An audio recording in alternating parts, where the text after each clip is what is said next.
been with this girl for about 3 years. I don't know if I should leave, but over the last year or so, she's been very controlling. I'm not allowed to hang out with friends because she doesn't have her family or her friends in the state. It's hard, man. I'm sorry.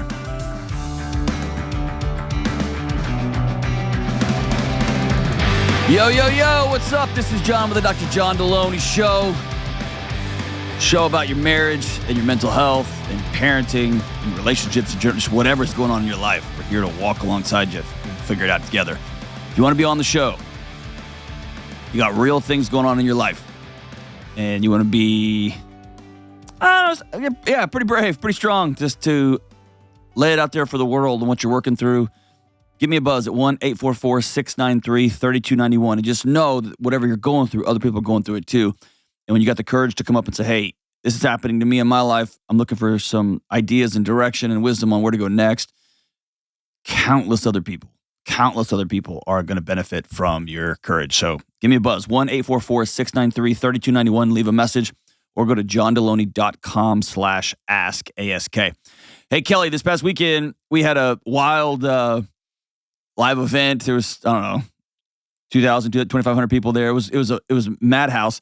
But for the first time, it was so awesome. We had long signing lines. And when I say long signing lines, they were long signing lines. And you're a straight up celebrity. So I kid you not, and I'm not exaggerating when I say easily 100 times, probably closer to 125 times, was asked about my tattoos. That's what everybody wants to ask me about. I love it. Hey, where's your tattoos? Can I see your tattoos? Yeah. So on Friday, each of the producers had to get on the stage and talk about their show. So I get up there and I'm standing there. We haven't even started talking yet. The host that's interviewing me hasn't even said anything yet. First thing somebody yells out, show us your tattoos. No. They didn't. They yelled, show us your tats. And I on stage was like, what is happening? And then you answered like, oh, John always talked about my tattoos. And I was like, because I have these ear things in. I was like, no way is that how somebody's going to talk to Kelly. Like, I'm going to go to jail. And the show hadn't even started. Anyway, it was awesome. It was so fun tats. to talk to we have some amazing listeners. I'm telling you, it was like so often I do this show and then I drive home all by myself. And I literally ask myself this exact question. What are you doing with your life? Like, there's nobody here. Like, we're just talking into the void. And then to see us signing lines for an hour, there was hundreds of people in line. Wild. It was insane. And everybody's got a story. Everybody's changing something. Everybody's working through something. Everybody's looking at you and being like, I don't know how you do it every day. I got a lot of that too. Like, oh my God, how do you do it? Thank you so much. We're so glad. I heard over and over and over. You have 3 children. I'm sorry, Kelly. I'm sorry that you have to go to work and be a babysitter too. It was incredible. It was awesome. It really was. It was so much fun. And in related news, so imagine this. You're doing a live radio show in front of a couple thousand people. The music starts playing. All of the affiliates across the country, 600 plus affiliates, are gearing up for this show. And I co-host the Ramsey show with Dave Ramsey. And one of the main pieces of equipment goes down. And we don't know it. We're on stage looking all smiley and shiny, and we've got makeup on like goofballs, and we're just ready to rock and roll. We're doing it. And behind the scenes, the engineers, Nate Dogg, Andrew, these guys are just duct taping things together and keeping this thing going, and it didn't miss a beat. But when we got back, you could just see everybody was just slumped up against the wall, like all of the work it took to manually do this stuff. Andrew, you saved the day, dude. Big time, man. We made it. And it's a lot easier doing that than your show, generally. So. Well played. Well, hey, not because of that, but because we love you. We got together and everybody pitched in, and finally we got your daughter a bed. And our friends at DreamCloud are going to send her a brand new twin mattress for her. And so we're going to take care of y'all and get y'all squared up. I know your daughter's been sleeping out in the garage in the dog bed. Because you're vying for Father of the Year. But we just want you to know we love you. And man, those things add up so fast, man. So fast. I thank our friends at Dream Cloud for hooking you up. That's awesome. And cool. All right, let's roll out to. Y'all can't see this. Andrew's blushing. He's a man of very few words. You're handsome. You're a handsome blusher. All right, let's go to Tejas. Let's go to Carlos in San Antonio. ¿Cómo estás, Carlos? Good. How are you? Good, man. Life going okay? Been better, but it's going. All right. So what's up, dude? So I am having issues with my family. I put up some boundaries with them, try to be as clear as possible. It doesn't seem like they're respecting them. And I'm kind of at the point where I'm wondering if it's a relationship I should cut out of my life. Oh, man. So tell me about it. Wait, how old are you? How old are you? I'm 35. Wow. Okay, 35. All right, so tell me about it. Yeah, so growing up, kind of like turbulent household. Older brother has some behavioral issues, like diagnosed behavioral issues. Family did the best they could.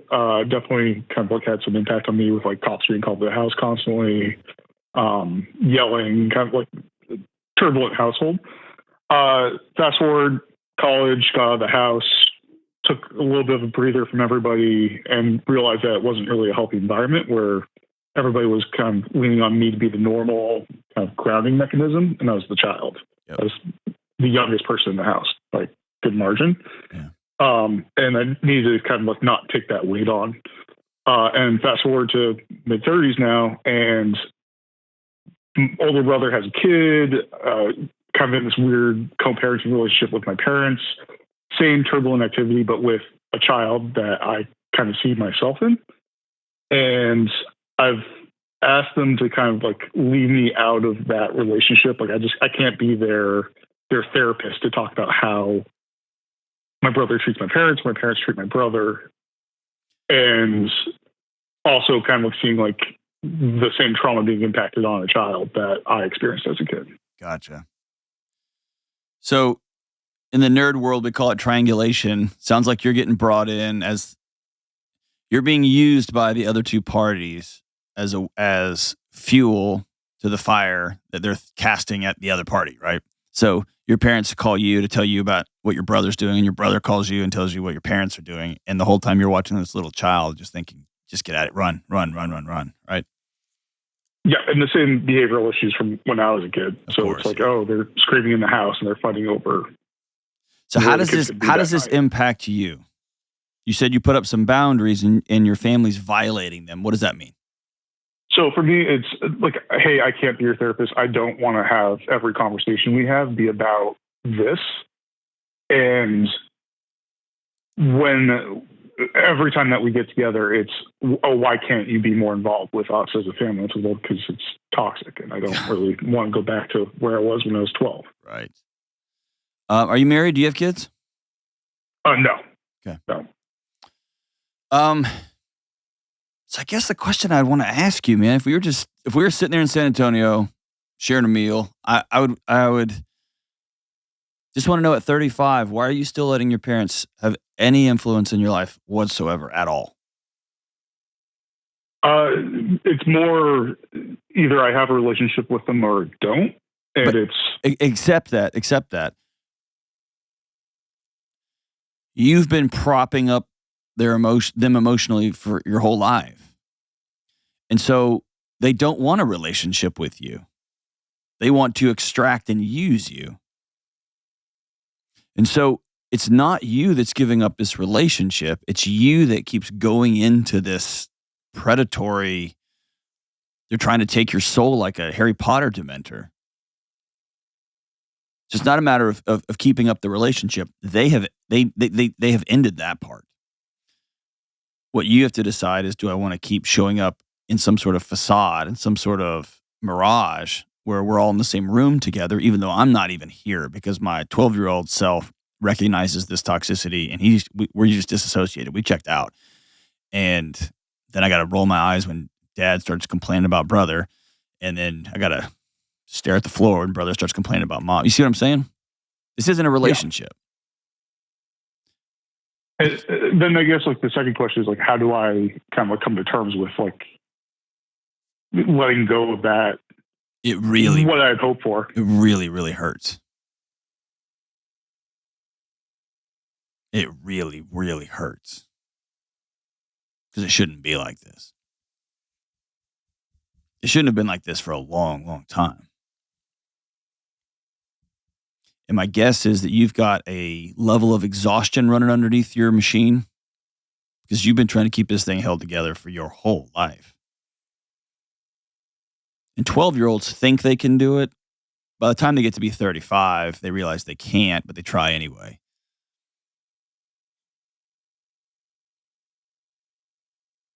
Have you sat down in this, that this thing's over?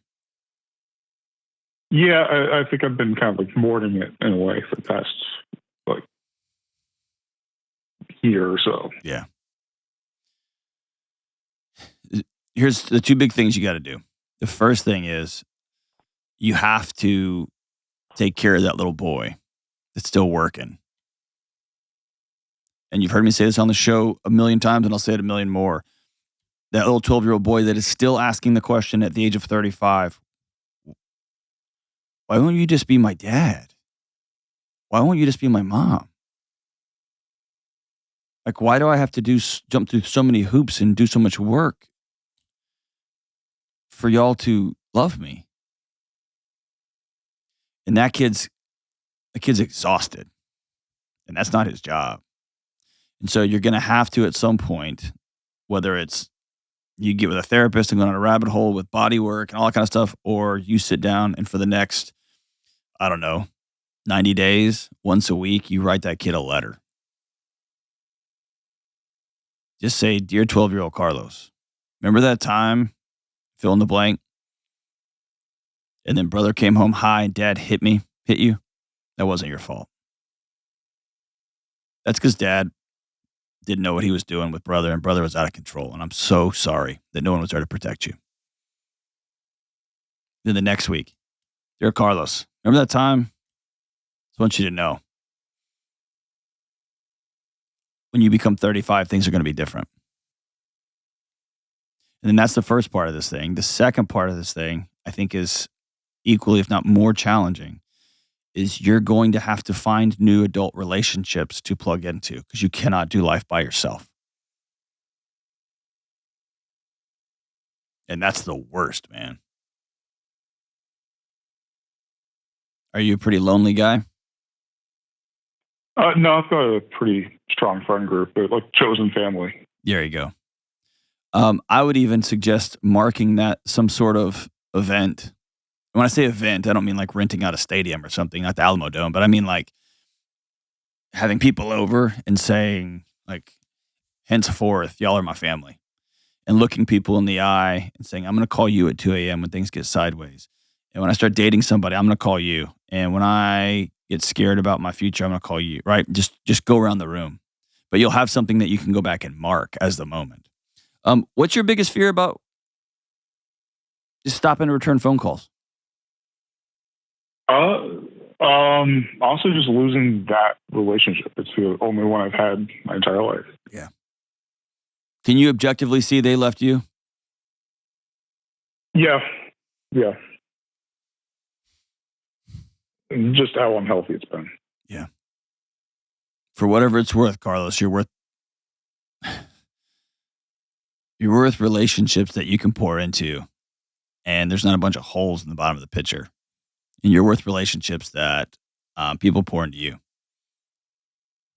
and they don't use you to prop themselves up, but they are with you because they're your friend. But all this angst, man. How about this? What if you just tried it in a graduated way? You said, "Hey, once a month, I'm only gonna swing by once a month. I'm gonna stay for 30 minutes." And by the way, let me circle back real quick. Some of your boundaries, like, "Hey, I've told them I don't want to talk about them all the time, or I don't want to talk about brother all the time, or I don't want to always be talking about mom and dad." Make your boundaries a little more firm. I will not discuss my brother with you, period. When you choose to start talking about brother, I am going to choose to walk out of the room because you are telling me you no longer want me in here by bringing that up. hey, brother, I refuse to talk about mom and dad with you anymore. I love you. We can talk about, whatever, sports, we're hanging out, whatever. I refuse to talk about this with you. 100%. So every time you bring up mom and dad, that's like you saying, hey, get out of here, Carlos. I don't want to talk to you. So there's that. Make those boundaries super firm. But I would slowly start, not even slowly, I would rather abruptly start pulling this thing apart. Instead of going over there every week, I'm going to go over once a month. And they're going to give you oh, you too good? Why aren't you coming over anymore? We miss you. Why aren't you ever here? Yeah, I was hanging out with my buddies. I've got some stuff at work to do. I don't want to be a part of all of this drama and chaos because y'all are choosing it to be like this, and I'm choosing to not be in this mess. Those conversations will be hard, and make no mistake, when you have true, firm, strong boundaries, people will start trying to smash them just to knock them down because they're an affront to other people. Hold firm. Hold firm. Little 12-year-old Carlos has been waiting for this moment for a long time. And now it's time for 35-year-old Carlos to let that boy go run and play. He's been being an adult for way too long. Let him go. And it's time for you, 35-year-old Carlos, to say, what am I going to do now? What am I going to do next? We'll be right back. Hey, John Delony here. I say it all the time. You can't wish your way to a better life. It boils down to being intentional about what you do every day. Intentional acts become healthy habits. And one of the most important things you can do to improve your mental and physical health right now, starting tonight, is to get enough quality sleep. And I know this from personal experience. And for me, great sleep starts with an incredible mattress. And that's why I love DreamCloud mattresses. Whether you're a back sleeper, a stomach sleeper, or a side sleeper because your dumb dog is always in the way, DreamCloud's combo of gel, memory foam, and coil technology keeps you cool and comfortable all night long. And right now, DreamCloud is running their biggest offer ever. 40% off all mattresses plus an additional $50 in savings exclusively for my listeners. Visit dreamcloudsleep.com and enter promo code John Delony. That's dreamcloudsleep.com and promo code John Delony. All right, we are back. Let's go to Elle in Charlotte, North Carolina. What's up, Elle? Is it Ellie or Elle? It's Elle. Elle, very cool. That's awesome. It's a beautiful name, Elle. You should, I don't know, if I was you, I would just have one letter. That'd be kind of player, but that's all right. So what's up? Sorry, I'm really nervous. So I guess my question is like, how do you make sure that you're 100% sure about someone that you're about to marry? Like, how do you know that they're the right person? Oh, gross. Do you have one? What do you mean? Like, are you dating somebody right now and you're like, I don't know? Well, yeah, but gross. I'm just kidding. Elle, that's awesome. So what's giving you pause? What's giving you pause? All right, let me answer this. To answer your question, there is zero. No chance. No way, no how. Great. There's no such thing Great. as like 100%. It doesn't exist. And I'll also say that the only marriages that make like the news are the sensationalist, not like, you know what I mean? The millions and millions and millions and millions of people who do life together with their spouse for their whole life. That's just not sensational news. So we don't see those people. Yeah, I mean, I feel like I've been listening to your show for a little bit, and I mean, my parents are divorced myself, so it's just like I don't. I feel like all I hear about when it comes to marriage is that, you know, people hide things and then they come out later, and then there's just so much heartbreak. And I mean, everybody seems to always ask, you know, like, oh, how could I have seen this before it happened, and things like that. And it gives me so much, I guess, anxiety about it. And I feel like I'm just not super confident in most of my decisions, but this is probably one of them. Oh, man.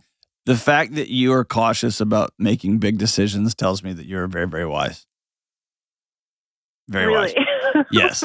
So here's a couple of my entry points into this question. Okay. Number one, do we hold similar values? And they don't have to be word for 100% for 100%, but do we hold similar values tightly? And do we hold our beliefs very loosely? I have a value that I will always be curious. I'm always going to be asking the next question. I think that's really important. I seek out places where I'm wrong. That's a value. And I like people around me to share that because it makes my community humble and more interested in getting to the right answer and helping people than defending themselves. Then on top of that value, I have a million different beliefs. And some of them are categorically wrong. They're incorrect. Some of them, I've spoken at medical school. I spoke at a medical school about 10 years ago. Gave this big long lecture on something about nutrition. I can't tell you how incorrect I was, Elle. It's embarrassing looking back on it. I'm just wrong. I was wrong. And so I hold my beliefs very loosely, and I want the person that I'm going to be with, I want us to have similar values when it comes to faith. Maybe we believe different things, but we both believe we share the value that belief in something bigger than ourselves is crucial to our lives. Cool. And then I'm going to hold it really loosely. And when my wife comes in and says, I think I interpret this particular thing this way, I go, tell me more. Because I'm not tied to, you got to have the same beliefs. That's insane. That's why we read books, so we get new beliefs, right? Okay, so values and beliefs, that's number one. The other thing that I think the data suggests is more important is this. How do you come back from disagreement, from fights, when one person gets off the tracks? Esther Perel talks about the part of the cycle that's called repair. How do y'all repair things? Do you pretend it never happened? Do you scream and yell and kick? Do you dissect it? Do you somebody want to talk about it? Or somebody want to use it as a weapon to get what they want in the relationship? Or do you both dig in and solve it? How are we going to come back together? Not if, but when we get sideways. And somewhere along the way in your parents' marriage, I'm just using them because you brought them up, the repair cycle was they weren't able to reconcile it. Or somebody did a thing, or somebody was struggling, or somebody had a different picture for their life. When they laid that picture out, the other person said, well, then I'm out. And so I want to know how we're going to address problems, how we're going to discuss them. And by the way, that will shift and change too. The question is, are they going to shift and change with us? So tell me about this guy you're with. He's great. We've been together since, the first 2 years of college. And then we stayed together after graduation. And we had one major breakup my senior year. And after that, at least in my family's eyes, he couldn't come back from it. And your family doesn't get a vote. Right. But it's really hard to just not care. You're going to care. Really, that's different. You're going to care. And it's going to hurt. And it's going to be painful. And at some point, how old are you? I'm 22. Yeah. At some point, you're going to have to decide, I'm being with this person. And then the adults in your life are going to have to choose, are they going to be with you? Or are they going to choose their high horse? And those are the only two choices. My wife and I broke up 5 times over the course of 5 years, maybe 4.5 times. And then we've almost broken up several times over the 20 years we've been married. It's hard. It's messy. But when things look grim and when it looks like there's so much smoke I can't see forward, one of us always says, I'm going back to the table. I hope you'll join me. Because that's one of our values, is you always go back to the table. And go ahead. Oh, sorry. I was just going to say, I wish that people would be more honest about that.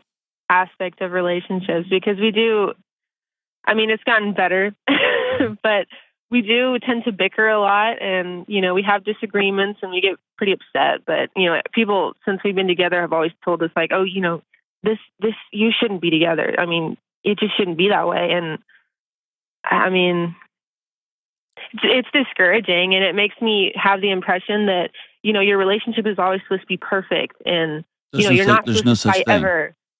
Yeah, there's just no such thing. And let's be super clear. I'm a very good sophisticated fighter. I don't do a lot of bickering, but I've got some pretty nasty conversations that I have in my head that nobody ever hears. Right? And so my body's at war with my wife, even though she doesn't even know. She's just over there like doing her thing, doesn't even know we're in a fight, and vice versa. At least you guys are saying it out loud. What I would want to get to is beneath that. What is the bickering for?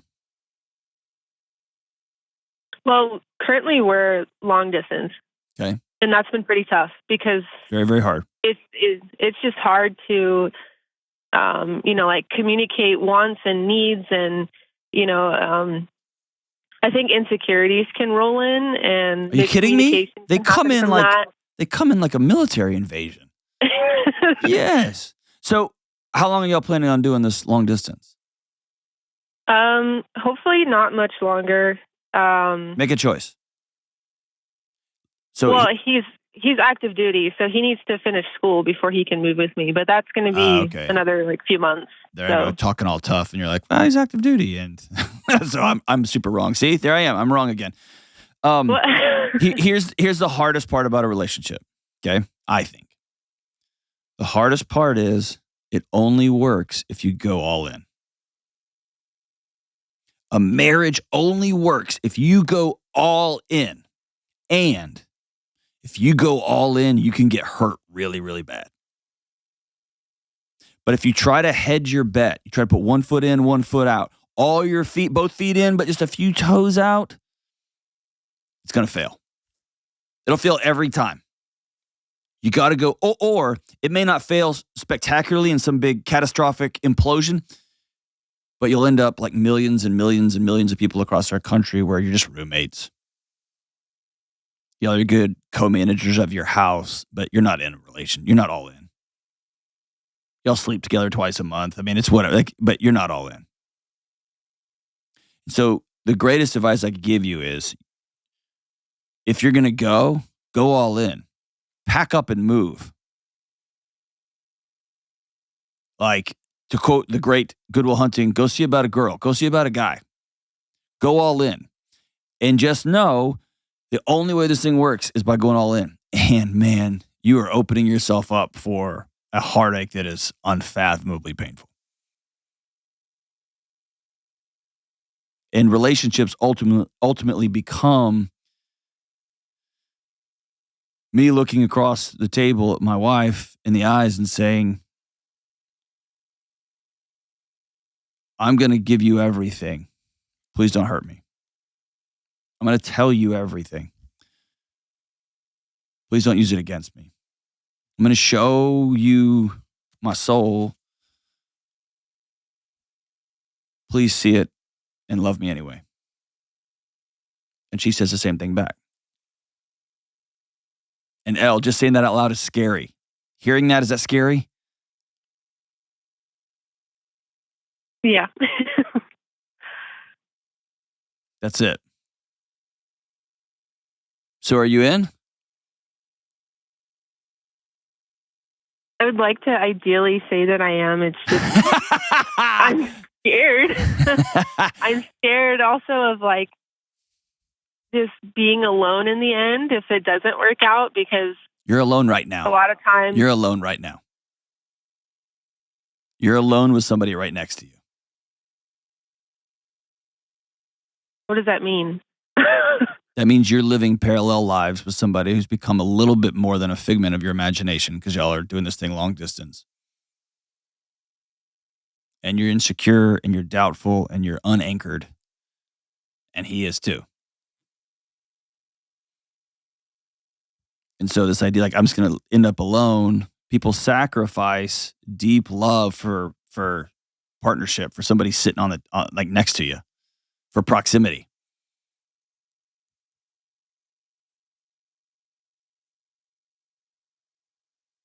Do you get what I'm saying? Yeah. You're worth more than halfway.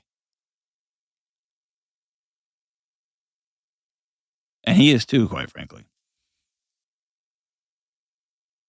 I would love to see what happens in this thing if you go all in. And I think it's perfectly fair to say, I say these words in my marriage, so I'm scared that I'm going to put all my cards on the table and you're going to cash out and leave. And that's scary. And the only way this thing works is to push all your chips in. That's why I tell people to share a banking account. That's why I tell people to be honest with each other and not keep secrets. Not be a moron and overshare, but don't keep secrets. That's why I tell people hold the other person very, very loosely. Because they're a human. They're going to breathe and they're going to fail and they're going to have new thoughts and new imaginations and want to go down new rabbit holes. Your job isn't to squeeze them so tight that everybody stays connected. No, man, it's to be in complete and total trust and love and vulnerability, the whole thing. Go all in, Elle. Go all in. Here's what I think. I think you really like this guy. I think you love this guy. And I think you've got enough voices around you. I think you've got enough personal experiences around you that tell you that going all in, that type of love is not safe and it's not wise. And your body's probably right because it's seen people get hurt. The choice you're going to have to make for yourself is, am I going to do it anyway? And I'll tell you, in my life, it's made all the difference. All of it. We'll be right back. All right, let's go out to Kyle in Boise, Idaho. What's up, Kyle? Not too much. How are you, John? I'm doing good, man. Not too much, not too much. What's up, man? So, just a quick question of I've been with this girl for about 3 years. I don't know if I should leave. It's been good, but it's sorry, I'm nervous. No, it's good. It's like, it's been fine. So she has mental and physical health problems. Okay. I've always been there for them, and I've never had a problem with any of that.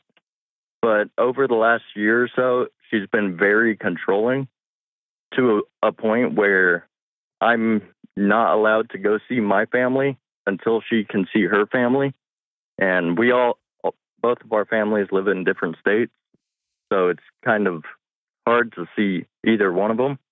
But we try to make it out whenever we can. It also goes as far as I'm not allowed to hang out with friends because she doesn't have her family or her friends in the state. That's hard, man. I'm sorry.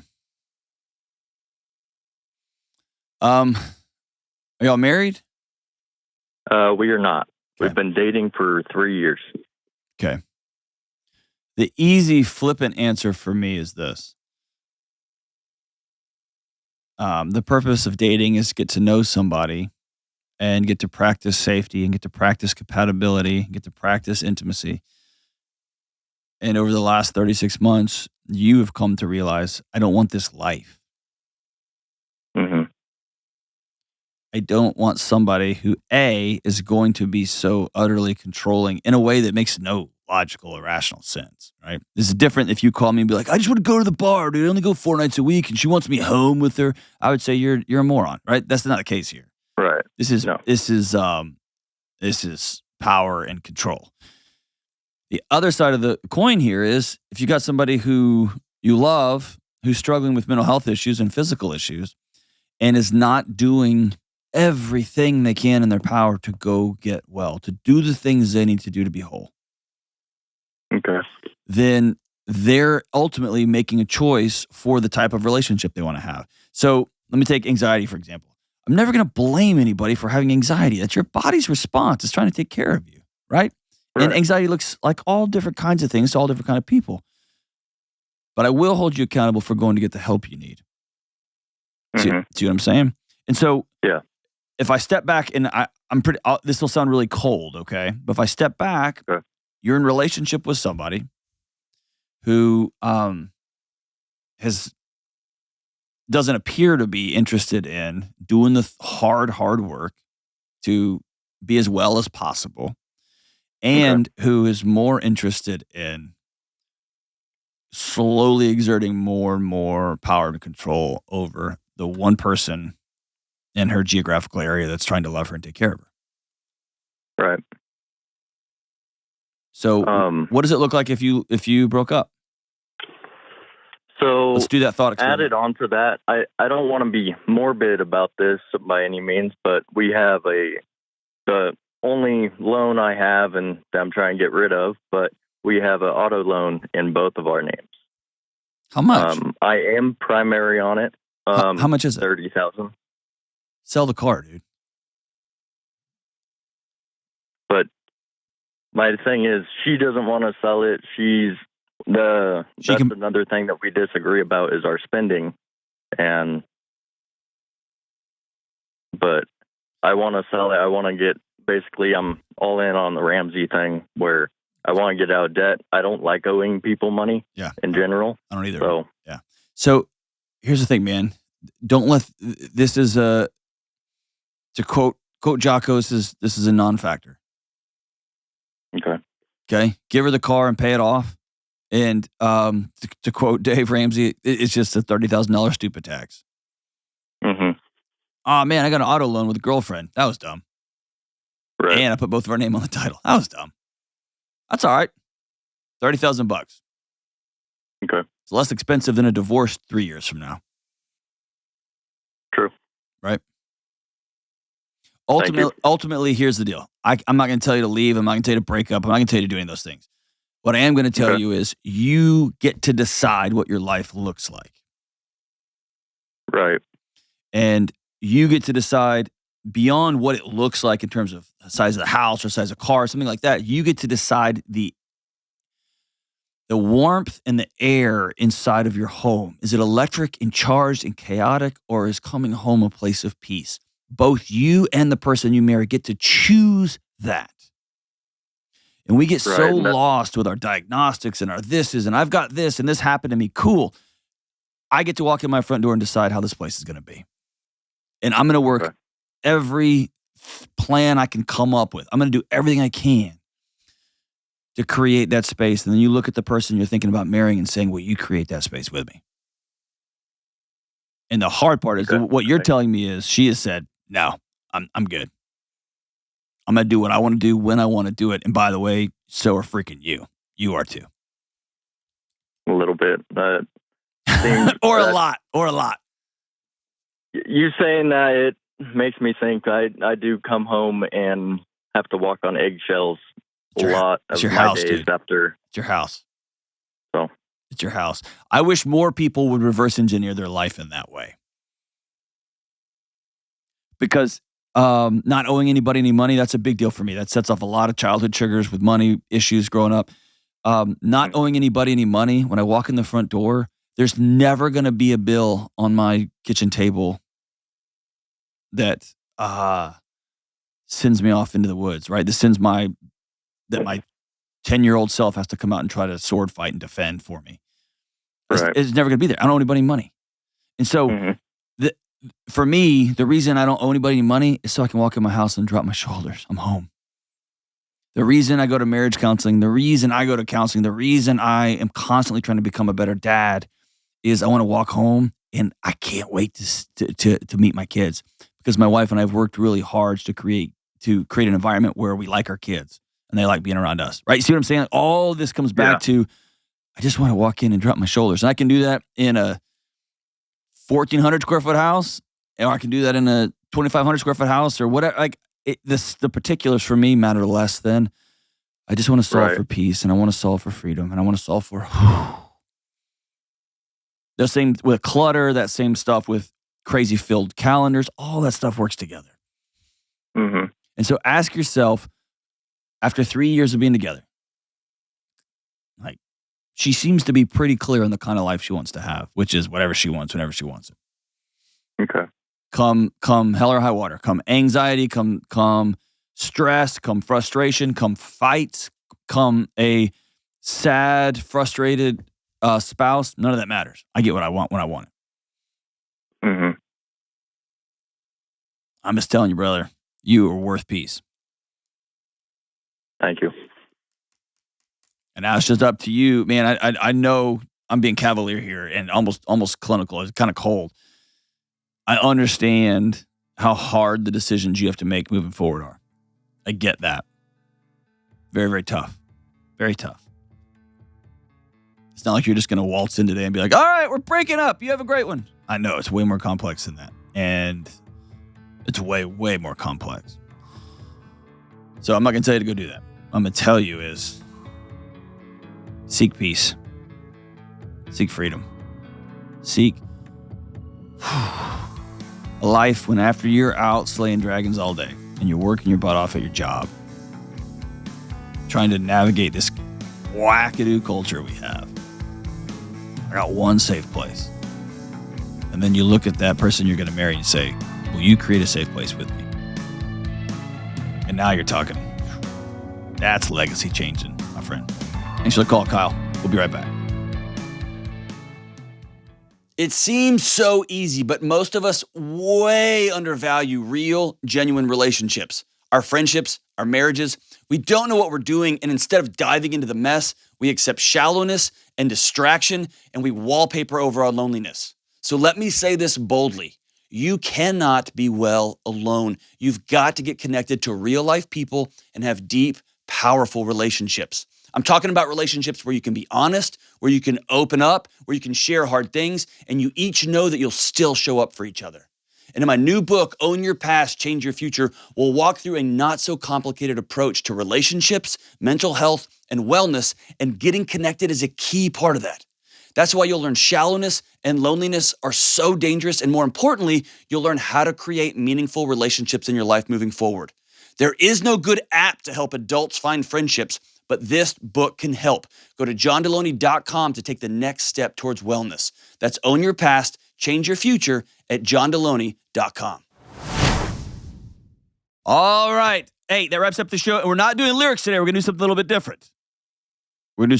different. This is from the Good News Movement Instagram site that Kelly gave me. And I've got Kelly's phone right now. We could get off the rails, but I won't. Check this out. This past weekend was the 10th anniversary of the Boston Marathon bombing. And here's what they ran the marathon, and there's lots of amazing stories that come out of this, but I just wanted to pass along some really extraordinary news about some extraordinary people. It says 10 years after the tragic bombings that killed 8-year-old Martin Richard. Ah, dang it. I'm going to start crying. Hold on. Ugh. 10 years after the tragic bombings that killed 8-year-old Martin Richard, his elementary school classmates, now of legal age to run the marathon, completed an emotional marathon in honor of their beloved childhood friend. Joining them were friends, neighbors, and family, including Martin's older brother who completed the marathon as well. All of them were 8 years old, small children in third grade when the tragedy unfolded. 10 years later, these memories will animate their experiences. 10 years. His friends thought and stayed connected and remembered their buddy. Talk about making meaning. We're going to go run for our buddy. And everybody came back together. That's an amazing story. It does not get much cooler than that. So, Kelly, I don't know how to do it without lyrics. I guess we just wrap it up. Well, Andrew has something he wants to say. Well, yeah, so I just kind of lost words earlier. Dude, so you don't have to I just want to say thank you. Oh, you're welcome. Thank you. I Thank realize. Thank you for saving all of our jobs. I try. And being a good friend. You're my good friend. You're one of my few friends that live in my my special little neighborhood. Yeah, our area of Greater Nashville. There we go. That's a much nicer way of saying it. Wes and Steven also pitched in for something else. Yes, So- Wes Freitas, Dude, one of the best guys in the world. Surrounded Steven. by great people, It's awesome. and it's mostly because of this show. So thank you. It's awesome. You got it, brother. Thank you, guys. Hey, everybody listening, go do something nice for somebody. Take care.